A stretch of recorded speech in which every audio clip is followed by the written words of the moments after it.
10वें अध्याय के महत्व का ये दूसरा भाग है।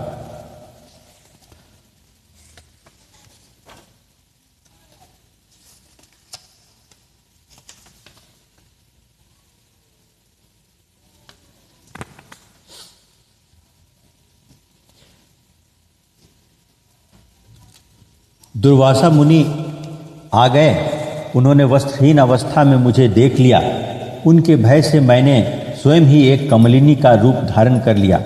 मेरे दोनों पैर 2 कमल हुए, दोनों हाथ भी 2 कमल हो गए और शेष अंगों के साथ मेरा मुख भी एक कमल हुआ।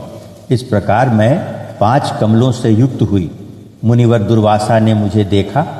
उनके नेत्र क्रोधाग्नि से जल रहे थे। वे बोले, पापिनी, तू इसी रूप में 100 वर्षों तक पड़ी रह। यह शाप देकर वे क्षण भर में अंतर्धान हो गए। कमलिनी होने पर भी विभूति योगाध्याय के महात्म्य से मेरी वाणी लुप्त नहीं हुई है। मुझे लांघने मात्र के अपराध से तुम पृथ्वी पर गिरे हो। पक्षीराज, यहाँ खड़े हुए तुम्हारे सामने ही आज मेरे शाप की निवृत्ति हो रही है, क्योंकि आज 100 वर्ष पूरे हो गए। मेरे द्वारा गाए जाते हुए दुर्वासा ने मुझे देखा। उनके नेत्र क्रोधाग्नि से जल रहे थे। वे बोले, पापिनी, तू इसी रूप में 100 वर्षों तक पड़ी रह। यह शाप देकर वे क्षण भर में अंतर्धान हो गए। कमलिनी होने पर भी विभूति योगाध्याय के माध्यम से मेरी वाणी लुप्त नहीं हुई है। मुझे लांघने मात्र के अपराध से तुम पृथ्वी पर गिरे हो। पक्षीराज, यहाँ खड़े हुए तुम्हारे सामने ही आज मेरे शाप की निवृत्ति हो रही है, क्योंकि आज 100 वर्ष पूरे हो गए। मेरे द्वारा गाए जाते हुए उस उत्तम अध्याय को तुम भी सुन लो।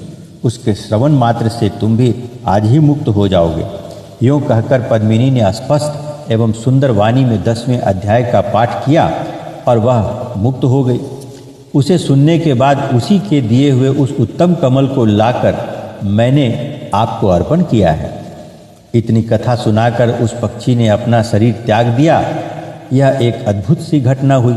वही पक्षी अब 10वें अध्याय के प्रभाव से ब्राह्मण कुल में उत्पन्न हुआ है। जन्म से ही अभ्यास होने के कारण शैशवावस्था से ही उसके मुख से सदा गीता के 10वें अध्याय का उच्चारण हुआ करता है। 10वें अध्याय के अर्थ चिंतन का यह परिणाम हुआ कि यह सब भूतों में स्थित शंख चक्रधारी भगवान विष्णु का सदा ही दर्शन करता रहता है।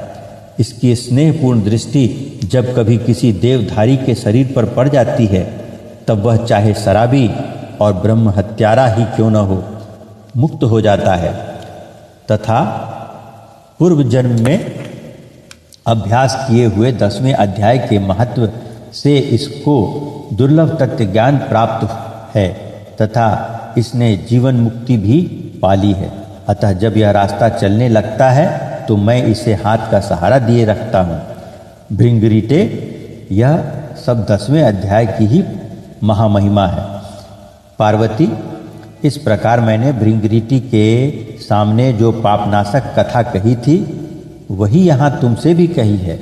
नर हो या नारी अथवा कोई भी क्यों न हो, इस 10वें अध्याय के श्रवण मात्र से उसे सब आश्रमों के पालन का फल प्राप्त होता है।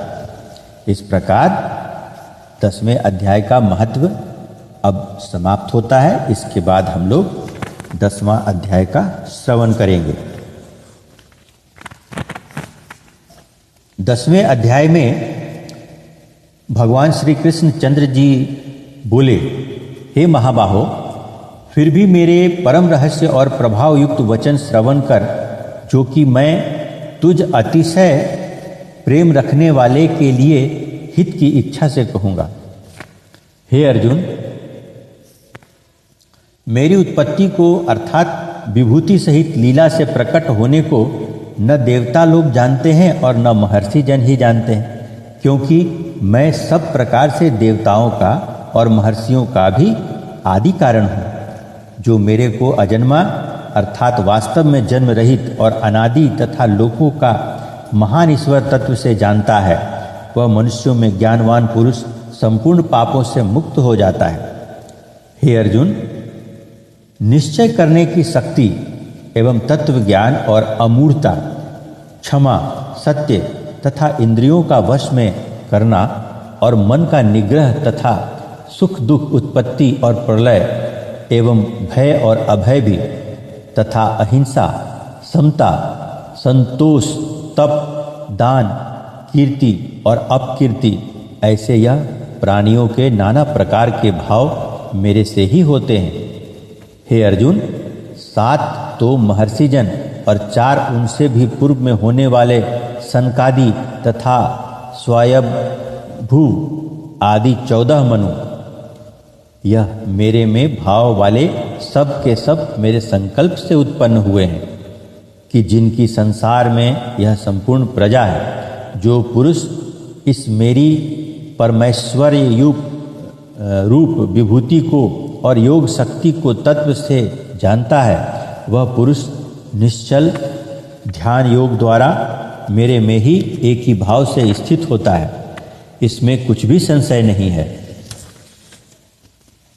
मैं वासुदेव की संपूर्ण जगत की उत्पत्ति का कारण हूँ और मेरे से ही सब जगत चेष्टा करता है। इस प्रकार तत्व से समझकर श्रद्धा और भक्ति से युक्त हुए बुद्धिमान भक्तजन मुझ परमेश्वर को ही निरंतर भजते हैं।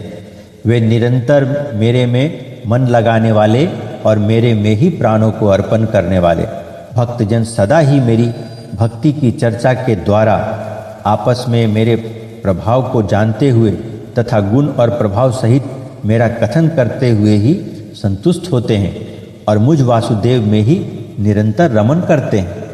उन निरंतर मेरे ध्यान में लगे हुए और प्रेम पूर्वक भजने वाले भक्तों को मैं वह तत्व ज्ञान रूप योग देता हूँ कि जिसे वे मेरे को ही प्राप्त होते हैं। हे अर्जुन, उनके ऊपर अनुग्रह करने के लिए ही मैं स्वयं उनके अंतःकरण में एक ही भाव से स्थित हुआ। अज्ञान से उत्पन्न हुए अंधकार को प्रकाश में तत्व ज्ञान रूप दीपक द्वारा नष्ट करता हूँ। इस प्रकार भगवान के वचनों को सुनकर अर्जुन बोला, हे भगवान, आप परम ब्रह्म और परम धाम एवं परम पवित्र हैं, क्योंकि आपको सब ऋषिजन सनातन दिव्य पुरुष एवं देवों का भी आदिदेव, अजन्मा और सर्वव्यापी कहते हैं। वैसे ही देवर्षि नारद तथा असित और देवर्षि तथा असित और देवल ऋषि तथा महर्षि व्यास और स्वयं आप भी मेरे प्रति कहते हैं। हे केशव, जो कुछ भी मेरे प्रति आप कहते हैं, इस समस्त को मैं सत्य मानता हूँ। हे भगवान, आपके लीला में स्वरूप को न दानव जानते हैं और न देवता ही जानते हैं। हे भूतों को उत्पन्न करने वाले, हे भूतों के ईश्वर, हे देवों के देव, हे जगत के स्वामी, हे पुरुषोत्तम, आप स्वयं ही अपने से आपको जानते हैं। इसलिए हे भगवान, आप ही उन अपनी दिव्य विभूतियों को संपूर्णता से कहने के लिए योग्य हैं कि जिन विभूतियों के द्वारा इन सब लोगों को व्याप्त करके स्थित है। हे योगेश्वर, मैं किस प्रकार निरंतर चिंतन करता हुआ आपको जानूं, और हे भगवान, आप किन किन भावों में मेरे द्वारा चिंतन करने योग्य हैं। हे जनार्दन, अपनी योग शक्ति को और परमेश्वर्य रूप विभूति को फिर भी विस्तार पूर्वक कहिए, क्योंकि आपके अमृतमय वचनों को सुनते हुए मेरी तृप्ति नहीं होती है, अर्थात सुनने की उत्कंठा बनी ही रहती है। इस प्रकार अर्जुन के पूछने पर श्री कृष्ण भगवान बोले, हे कुरुश्रेष्ठ, अब मैं तेरे लिए अपनी दिव्य विभूतियों को प्रधानता से कहूँगा, क्योंकि मेरे विस्तार का अंत नहीं है। हे अर्जुन, मैं सब भूतों के हृदय में स्थित सबका आत्मा हूँ तथा संपूर्ण भूतों का आदि, मध्य और अंत भी मैं ही हूँ।